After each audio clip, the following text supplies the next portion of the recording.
rapat koordinasi antara Majelis Rakyat Papua, Gubernur, dan Dewan Perwakilan Rakyat Papua. Rapat koordinasi ini dalam rangka menyikapi satu situasi yang terjadi di Papua. Reaksi sosial di masyarakat orang asli Papua terkait dengan perubahan kedua Undang-Undang 21 tahun 2001 yang dilakukan oleh pemerintah pusat, di mana evaluasi Undang-Undang khusus itu hanya dilakukan oleh pihak Jakarta. Kemudian perubahan itu hanya 2 pasal, yaitu pasal 34 dengan 76. 34 terkait dengan keuangan DAU 2%, kemudian pasal 76 terkait dengan pemekaran atau DOB. Oleh karenanya, Majelis Rakyat Papua sebagai lembaga negara dan juga lembaga kultural merasa dirugikan. Maka rapat koordinasi ini penting sekali menurut Majelis Rakyat Papua, di mana kita bisa satukan persepsi, yaitu antara MRP, Gubernur, dan DPRP. Dan kemudian hasil koordinasi ini akan melahirkan solusi-solusi menjadi rekomendasi nantinya disampaikan kepada pemerintah pusat. Kebetulan perubahan kedua undang-undang ini sudah ada di ranah DPR, yaitu DPR RI. Oleh karenanya Majelis Rakyat Papua merasa penting melakukan koordinasi, kemudian berkomunikasi juga dengan pihak Jakarta, terutama DPR RI. Rapat koordinasi dilaksanakan selama 3 hari di Wakil Sudi di Sentani di sini, dan ini hari kedua. Kebetulan hari kedua ini adalah rapat koordinasi antara Majelis Rakyat Papua dengan MPR RI, kemudian Menteri Dalam Negeri. Tetapi hari ini kami hanya bisa mendapatkan kesempatan, yaitu Ketua MPR RI, Ketua For MPR RI Papua, yaitu Joris Rawai, dan sekjennya, kemudian beberapa anggota.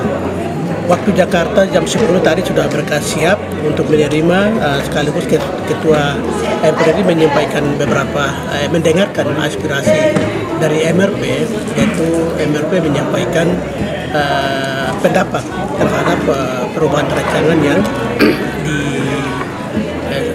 ditetapkan melalui rapat pleno MRP kemarin. MRP merasa bahwa pemerintah pusat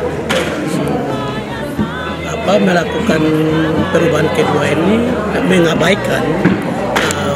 mengabaikan mekanisme legal yang sesungguhnya harus mereka lakukan. Pertama, itu sesuai dengan pasal 77 itu. Usul perubahan undang-undang ini dapat dilakukan oleh rakyat Papua melalui MRP dan DPR. Nah, ini perintah undang-undang konstitusi.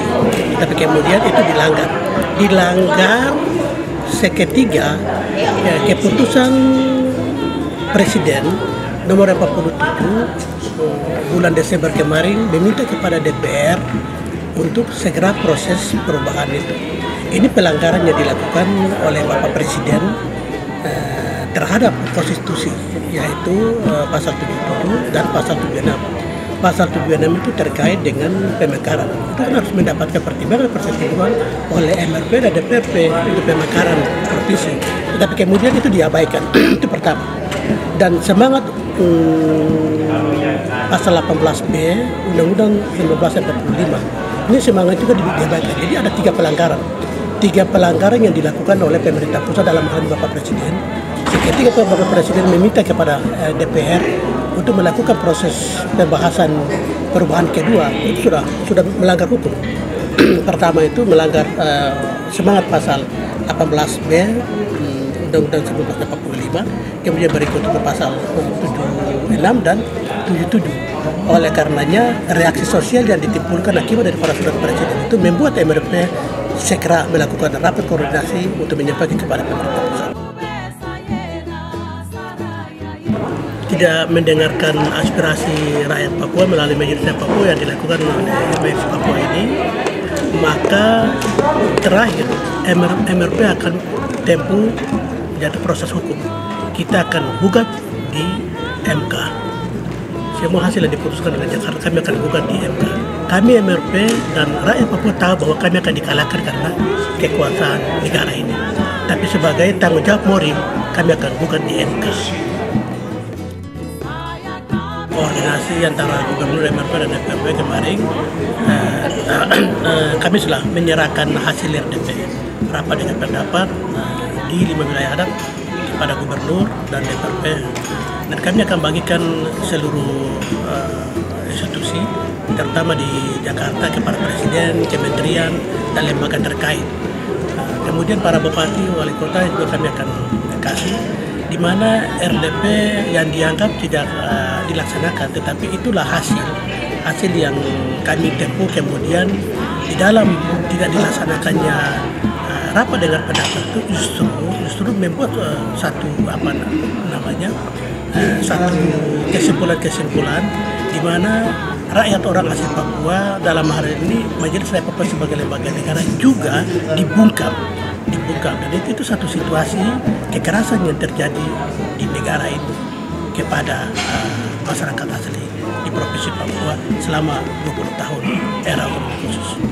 Sehingga kami merasa hasil evaluasi kemarin sukses, bukan gagal, tapi kita MRP sukses dan rakyat Papua sukses. Kami rencana dalam waktu dekat kami akan paparkan untuk publik semua bisa ketahui.